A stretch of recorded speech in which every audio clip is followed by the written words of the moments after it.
Светскиот ден на туризмот. Го одбележуваме онака како што доликува.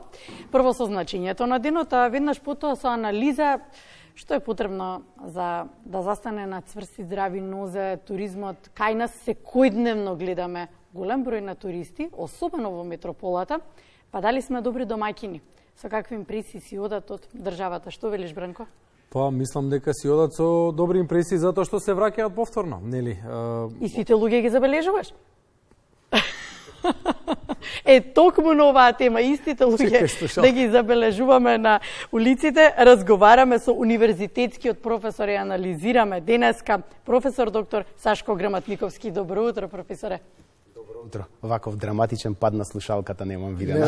Одамна или никогаш. Одамна или никогаш. Па така, да, вистинско време. Гиба тој вистинските моменти во вистинско време. Зошто вие денеска го прославувате денот? Денеска Крстов ден велите за нас. Денешниот ден е Крстов ден, голем празник. Денес Крстов ден за сите христијани, меѓутоа исто слава за сите туристички работници. Денеска е светскиот ден на туризмот, 27 септември. Тоа е денот во кој што ние се крстиме. Зошто? Зошто ви треба овој ден како ден за одбележување и во светски рамки, може, професоре, да разговараме? Идејата беше да се подигне свеста за важноста на туризмот и неговиот потенцијал. Инаку светскиот ден на туризмот се слави секоја година на 27 септември. Прв пат оваа прослава е негде одбележана 1980 година од Светската туристичка организација на Обединетите нации. А идејата беше зашто токму 27 септември, затоа што тогаш во 1970 година на 27 септември е донесен статутот на ова врвно тело на туризмот во светот. Иначе, светскиот ден на туризмот се слави секоја година, меѓутоа не се слави со ора и со песни, секоја година има некоја специфична тема со која што се одбележува. Темата исто така повторно поврзана со туризмот. Може да биде одржливиот туризам, може да биде културата во туризмот, може да биде туризмот и водите, може да бидат различни. Неки случувања веројатно. Да, секако. Така што оваа година тие почнуваат исто така во 1997 на тоа 12-то генерално собрание на Светската туристичка организација донесена една многу интересна идеја секоја година да има земја домаќин. Како по еден утврден редослед, земја домаќин и имаме одредена тема и одредена земја домаќин и секоја година е од различен континент. Годинава која е? Годинава е Грузија. Тоа е земјата од каде што потекнува и генералниот секретар на Светската туристичка организација. Непотизам, можеби, не знам. Како и да е, годинава темата е, фокусот е во туризмот и мирот. Мислам, со сите работи што се случуваат во светот, нормално се наметна дека туризмот ќе се поврзе со мирот и ќе се промовира, фокусот е на моќта на туризмот да го промовира глобалниот мир преку тие културни размени, одржливи практики, почитување на останатите и така натаму. А Грузија е држава со богато природно и културно наследство и мислам дека го заслужи овој светски ден на туризам. Професоре, се вели дека туризам без планирање не бива. Се вели дека основното действување при планирање на туризмот почнува од туристичка дестинација која што има локален карактер, треба да се размислува глобално, да се действува локално. Имаме ли стратегија долгорочна во планирањето на туризмот во Македонија, која што е неисцрпна дестинација за сите форми можни на туризм? Гледайте, за да почнеме да ги береме плодовите, прво треба да го посадиме дрвото. Многу логично. Знаете, ние говоревме до преска за таа Светска туристичка организација.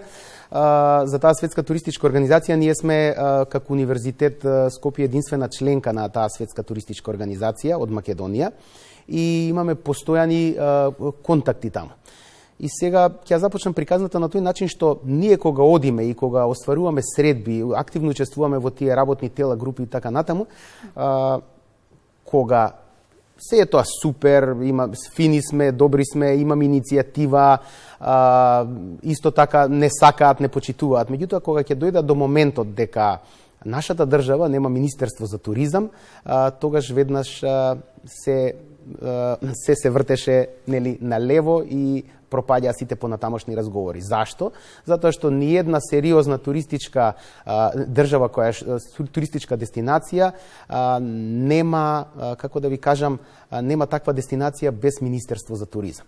Сега ние направивме еден конкретен чекор со оваа влада, ние формиравме точно Министерство за култура и туризам и тоа е навистина позитивно и се надеваме дека тоа ќе донесе одредени резултати.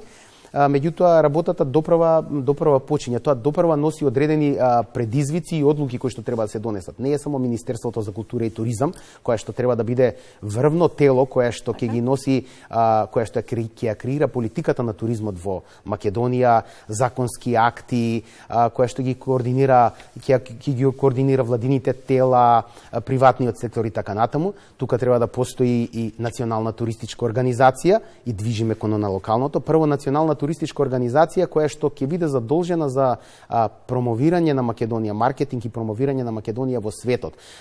Изградба на брендот на Македонија, да сакаат туристите од целиот свет да посакаат, да дојдат и да не видат и да не запознаат.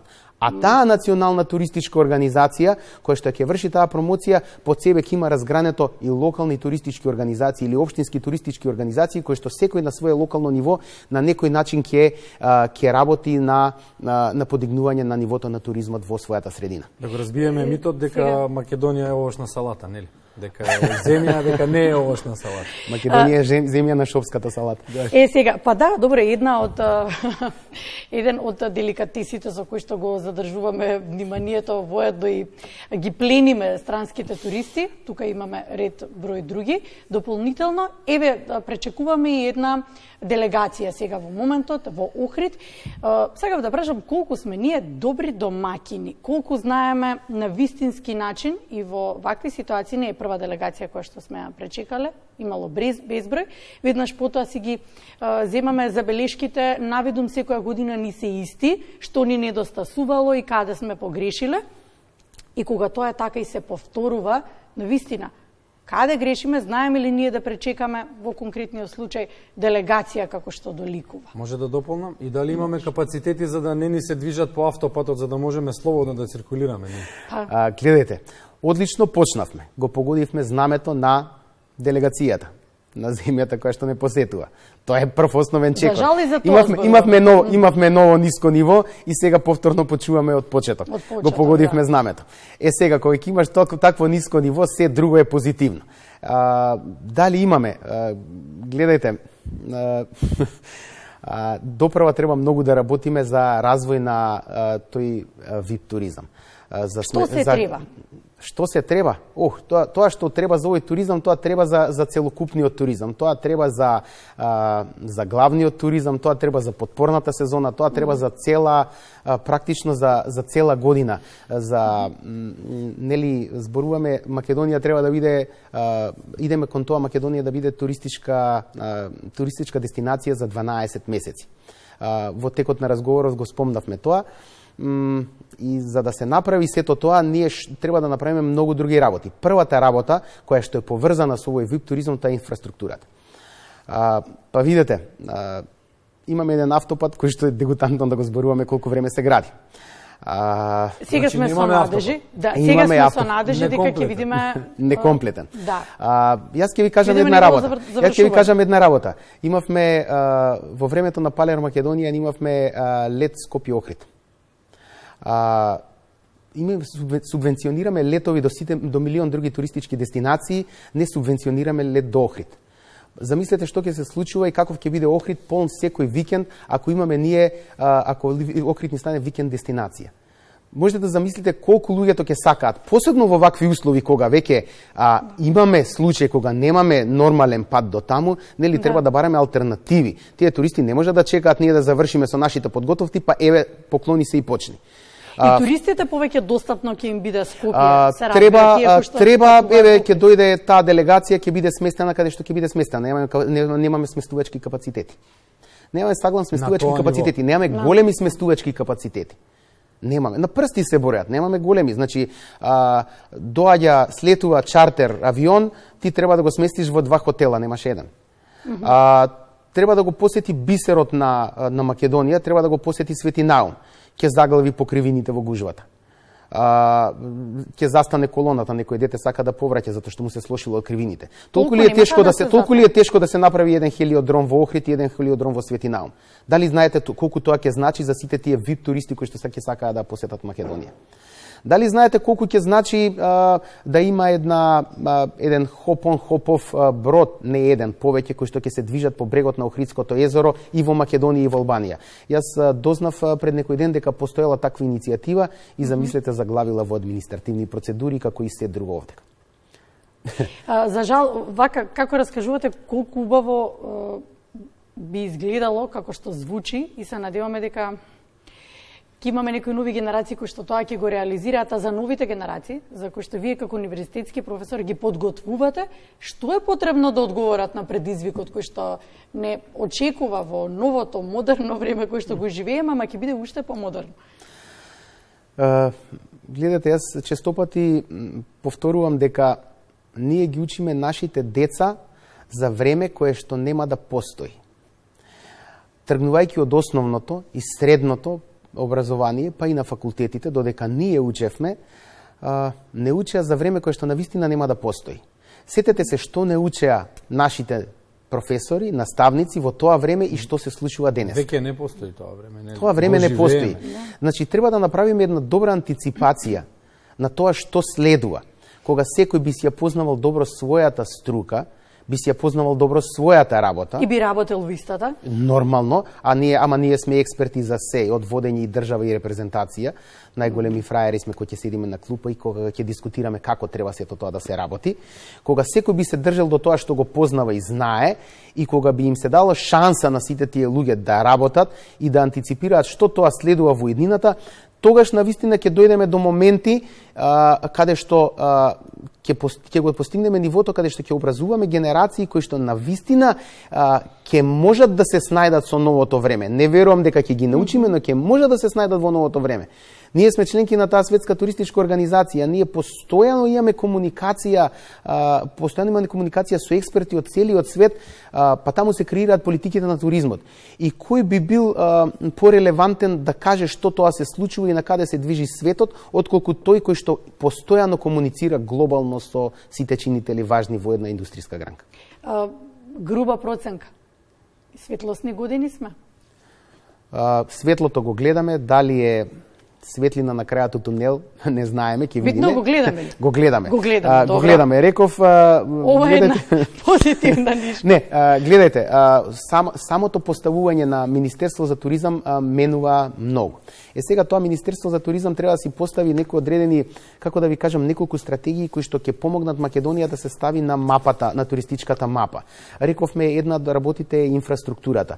Друга работа е самата диверзификација на туристичките понуди. Ние зборуваме за 12 месеци сезона. Ние треба да работиме на сезонски настани, на фестивали, на концерти, на културни настани, на локални саеми. Треба да работиме на авантуристички туризам, на планинарски велосипедизам, параглайдинг, пешачење и така натаму. Нешто што може преку цела година да се прави. Па замислете, да земеме велнес туризам, имаме бањи, прекрасни бањи. Словенија од спа туризмот има толку туристи колку што Македонија има од сите останати категории заедно. Значи, тој вид на туризам 365 дена во годината може да функционира. Културно наследство. Што понатаму? Пред некој ден разговаравме со колегите за дигиталните номади. Тоа е една категорија на луѓе, една категорија на туристи кои што се освен море, професор. Се освен море. Да. Па Словенија има море, пари од морето баш и не прави многу. Малку море.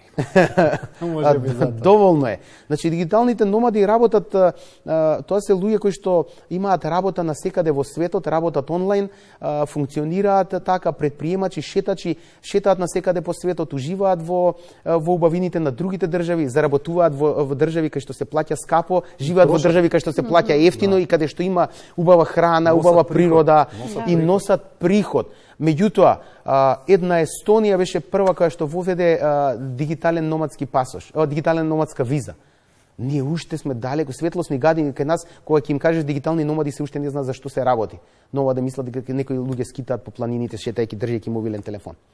Благодарение на вас имаме можност и прилика и гледачите да слушнат малце поубаво да објасниме. Благодариме, професоре.